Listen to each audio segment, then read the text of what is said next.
Good morning. This is so wonderful. New member Sunday.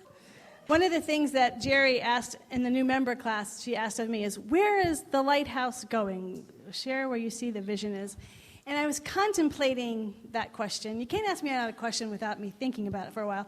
And I discovered for me that isn't how I would phrase the question. The way I would say is not where are we going, but what are we about? Because when we know what we're about, then that takes care of where we're going. And what we are about at the Lighthouse community is the divine presence. That we know that the physical world, the world of the five senses is the surface. It's real. We don't want to pretend that it doesn't count. It's very important, but it's still just the surface. That in fact, there's behind the world of appearances, of conditions and circumstances, there's this extraordinary presence and power. There's the subtle body, the causal body, the non-dual body. It's vast and so hard to describe and yet so pure and simple, and that is the reality of every person with whom we come in contact. That it is not in some places and not in other places. It doesn't come and it doesn't go. There's not higher and there's lower. The fullness and the wholeness of pure spirit is all life all of the time. And in the Lighthouse Center for Spiritual Living, we are absolutely committed to activating that awareness as much as we possibly can in our conversations, in our stories, in the way we live our lives. One of the things that the human world is fraught with is, what I would say one of the things that describe the human world is degrees. That everything is in degrees. There's less and there's more. So you have, I'm from Cleveland, so I tend to think of LeBron James first, not Steph Curry, sorry. But you think of someone like LeBron James and a second string JV basketball high school player. The degree of difference of talent is ginormous, right? We have someone who's a brilliant academician and someone who might be illiterate. The degree is just wide.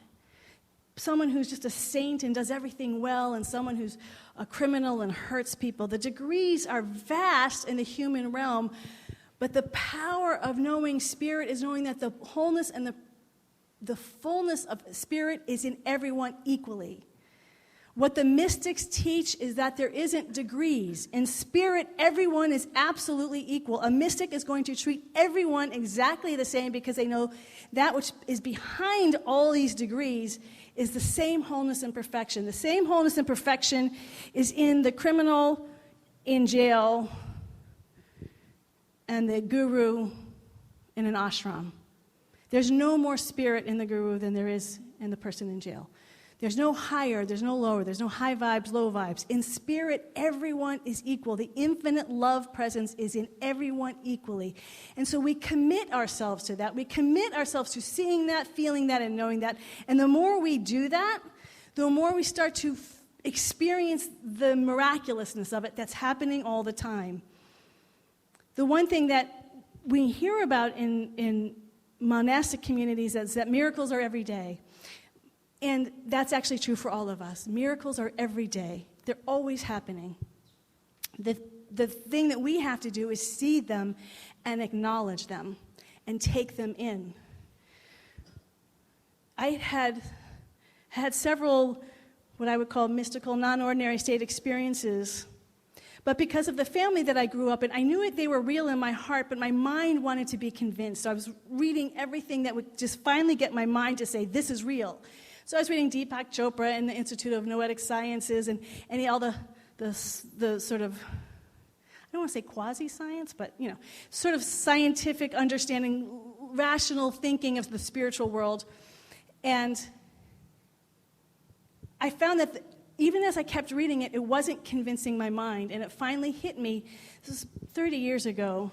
It's actually something C.S. Lewis said on his journey from atheism to becoming a Christian, that there gets to be a point that the mind just can't go. There's no final argument or proof that this spiritual world is real. There eventually just has to be a choice to make that leap into your heart and trust it. And I made that, I was very conscious, I'm making that leap.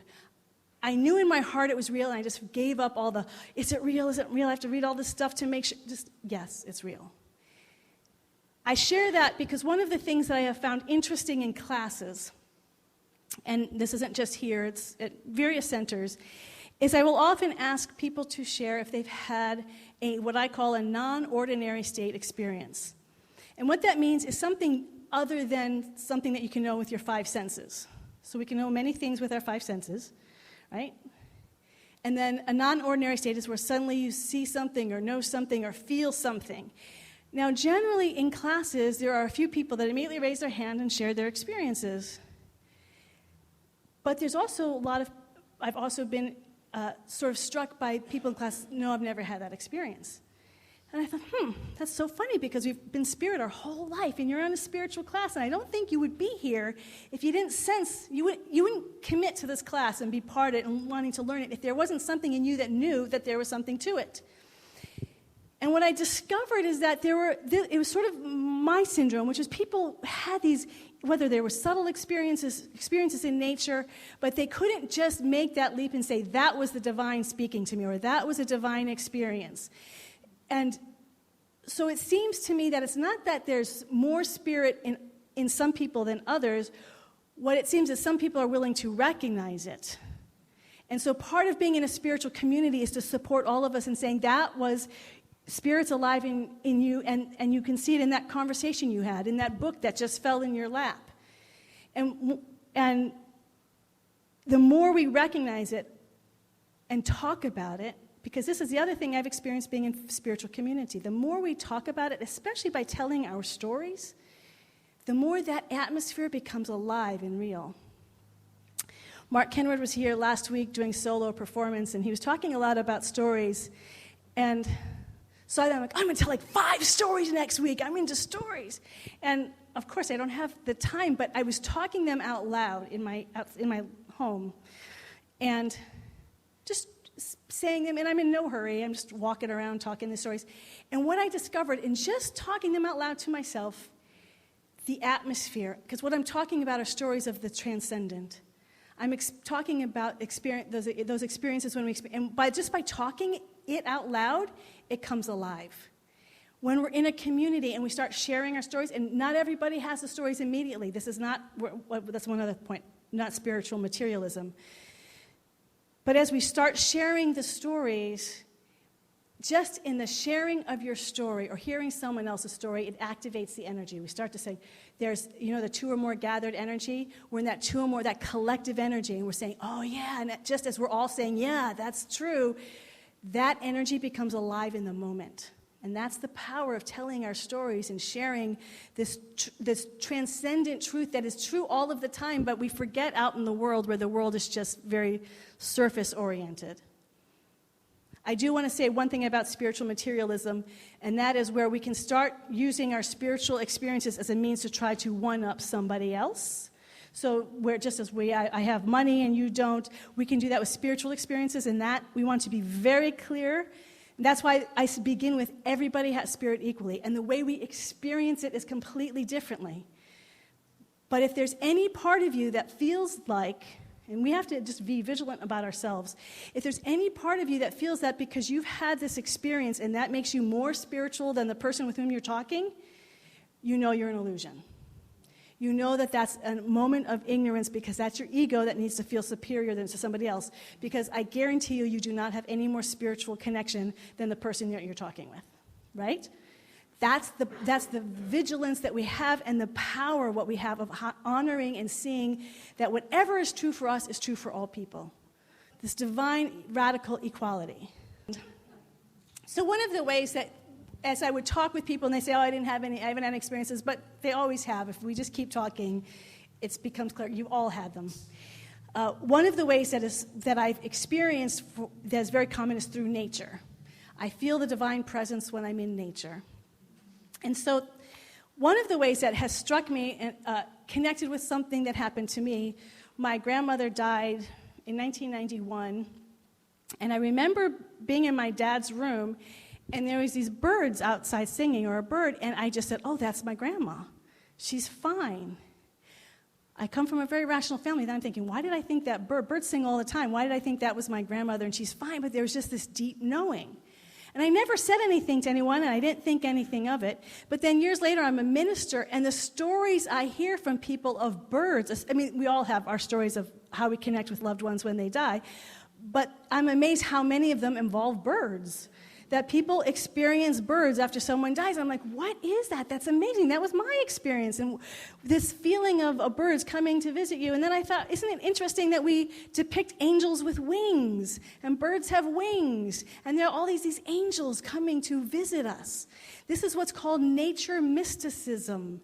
When we feel trees speaking to us, the babbling brook, we feel the living energy around us, and it's alive and it's awake, and we're hearing it. That is one of the most common ways we experience the divine, and it's real. Don't discount that. I had another experience with a bird. I was talking about nature mysticism, the bottom, in the physical world. So in August, I was coming out of my apartment, and just as I walk out on the railing, less than a foot away, it's not down, it's not up in a tree, it's not up in the sky, less than a foot away is this huge turkey vulture. Has anyone seen a turkey vulture? They're ginormous. And I don't know if you've ever seen one less than a foot away. It's startling. I startled it startled me, and it's a big black bird, and so then it flew to the nearest tree. I don't know if you've ever seen the wingspan of a turkey vulture way up. They're ginormous. So this big black wig is flying, and it goes right to the tree, and it's not leaving. And I'm looking around for a dead carcass somewhere. I'm like, why are you here at my door? And it felt very much like it was for me, and it's quite unnerving. So I understood what turkey vultures do, so I'm like, I don't even want to look this up. I'm going to look it up. I'm going to face my fear and look up what turkey vulture means symbolically. Great thing to do, by the way, if you don't do it. Google symbols, the symbol of something. And it's true that turkey vultures do eat life when it's dead, but what I kept reading was it's about regeneration. And that what the turkey vulture really represents is death and regeneration, a new life. And what? In August. Yes. So I feel that, and I don't feel resistance to it. I feel very much, I was very clear that turkey vulture was there for me, because there's no reason for it to be there any other reason. Death, but regeneration, and we were very positive. All the meanings were very positive. It's going to bring something good into your life. So I didn't totally resist it, but I recognized that it meant something significant. And it was 3 days later that I realized I had a bleeding aneurysm and needed to go to the hospital. The divine presence is always taking care of us. It is infinitely generous in guiding us when we're paying attention. Because I had that beautiful moment with the turkey vulture, when the experience started to happen, and I also had 2 dreams as well. When the experience started to happen, my thoughts aren't working, I've got to go to the hospital, get the surgery. I never moved out of joy, because the thing that I knew beyond a shadow of a doubt was that the divine had ordained this whole thing. So many people have said, oh, it's too bad that happened, or I'm so sorry, that must have been so hard, and there was not a single moment that was hard for me. There was not a single moment that was challenging. There was not a single moment that I was thinking, gosh, I wish this wasn't happening right now. Not a single moment, because when we know the divine, who is the love of our life, who is that being of which we give our entire heart, body, mind, and soul to, when we are living that way every day of our life, no matter what the condition or circumstance that shows up, whether we call it bad or call it good, that's the degrees on the human level. When we are listening to the Spirit first more, it's going to be good no matter what. And I didn't know at the time if that regeneration and new life was going to be something on the other side of the veil or on this side of the veil, but I did know one thing: it was of God and it was good. And I absolutely, with my whole soul, trusted that, and the experience, from my perspective, was one of almost complete joy. The only time I felt a little fear was when the surgeon was telling my statistics of possibly dying, and that was the only time I thought I might actually die, or die to this world. But even then, I just let that one go. The great thing is I couldn't think too much. So it's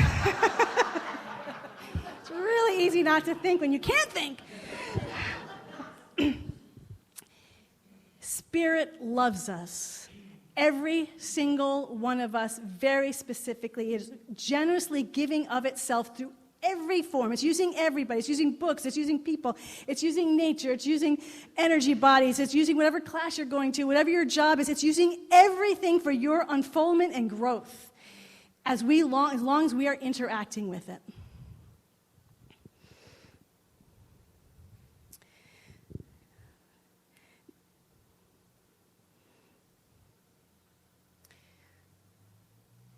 So I guess the second story, and the last story that I'd like to share this morning, as many of you know, because I've shared it before, is I have a spiritual practice of journaling to Jesus, is what I call it. And I've always been a journaler, so I've done many different styles, so it evolved over time. But ultimately, it came to this place where I would have a table and I'd have a chair on the other side. And I was very clear it was my imagination. I never once said, oh, there, Jesus is really here.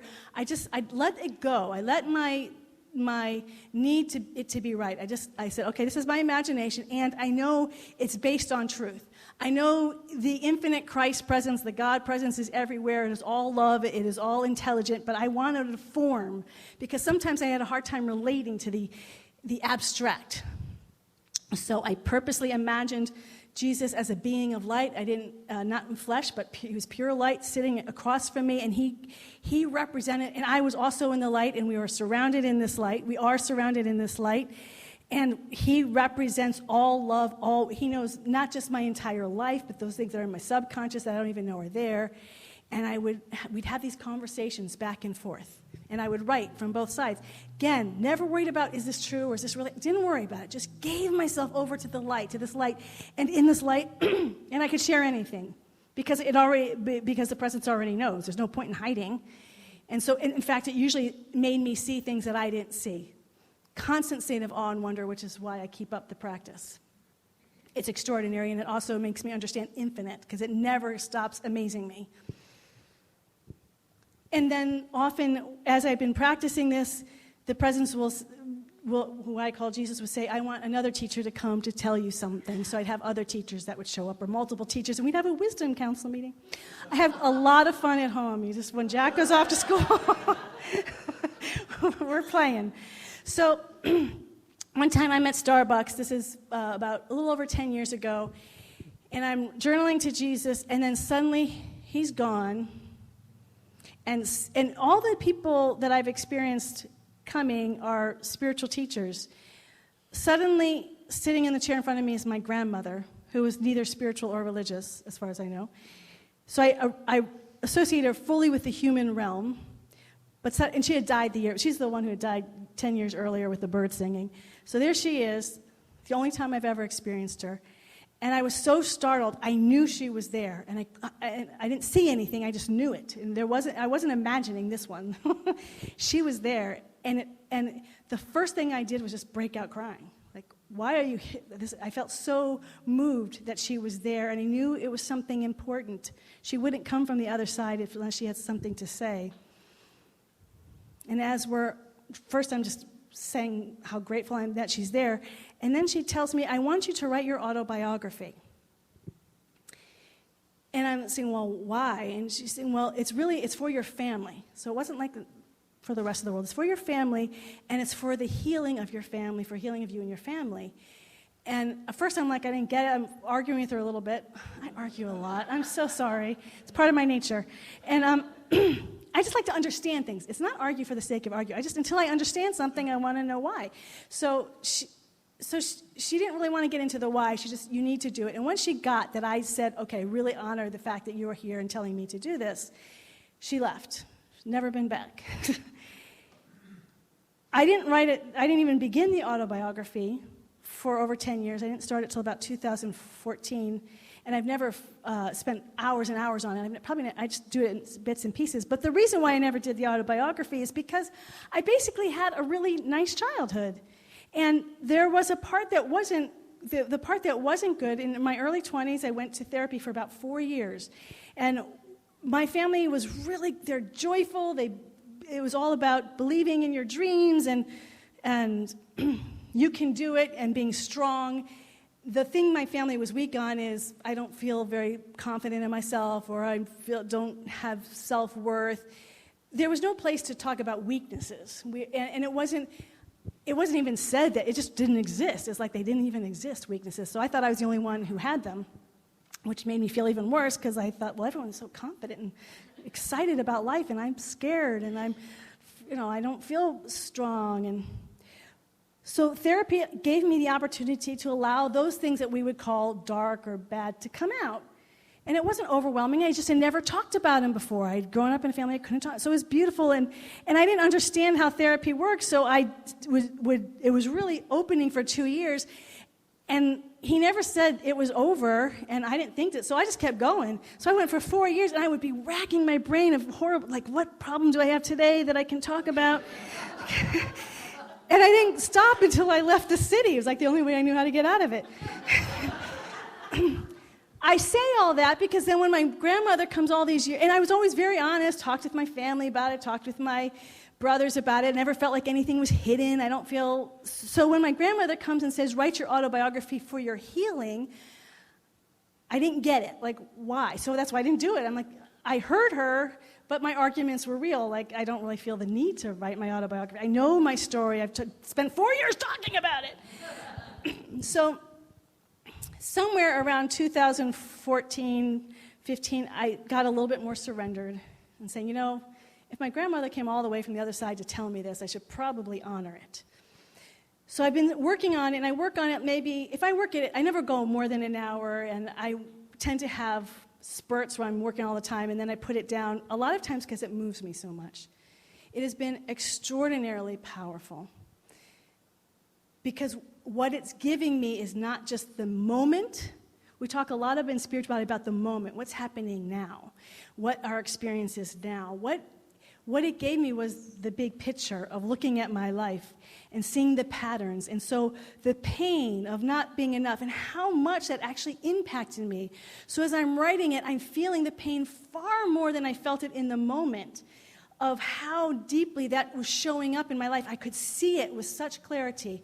The joy, I had forgotten how profoundly in love with my family I was, that I worshiped them. I was genuinely profoundly happy when I was with my family, and one of the reasons why I had to push them away is because I was so invested in them. I had to find who I was separate from them. So in pushing them away, I forgot how much I liked them. No, how much I liked being with them. So it's brought deep the pain, it made it deeper, it made the joy more rich. And then there was the spiritual pieces that's in all of our life. To watch how Spirit has been absolutely alive and awake through all of my journey and all the different experiences that I bet we forget that we have. I'm like, I forgot that happened. Oh my gosh, that revelation, that insight, and how they all connected over time, over years, things that I never saw as it was happening. But when I looked at the big picture, I saw Spirit knew exactly what it's doing because it's seeing the whole thing, and I'm only seeing it moment by moment, and I can't tell you how many times I'm sitting at the computer in tears with just the awe of how Spirit shows up in our life in ways that I could have never seen if I hadn't written this autobiography, if I hadn't been able to see the big picture. I share that today because what I know is that is true for every one of us, that every one of us has this incredible spiritual awareness, which is why you're here, that has been at work in your life in ways that you can't even begin to see or imagine unless we actually take the time to look.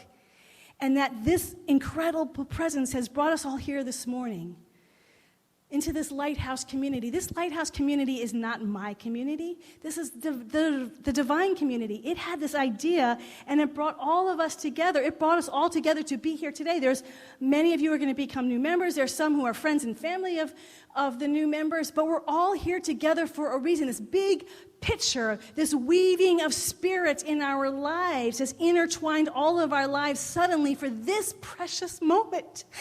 And when we get to see that, see the beauty and the exquisiteness of this precious moment that we are here in this room together to declare a commitment to our spiritual life through a spiritual community, and that we get to do that with our family and our friends and our loved ones, it is holy and it is sacred and it's magnificent. Yes, yes.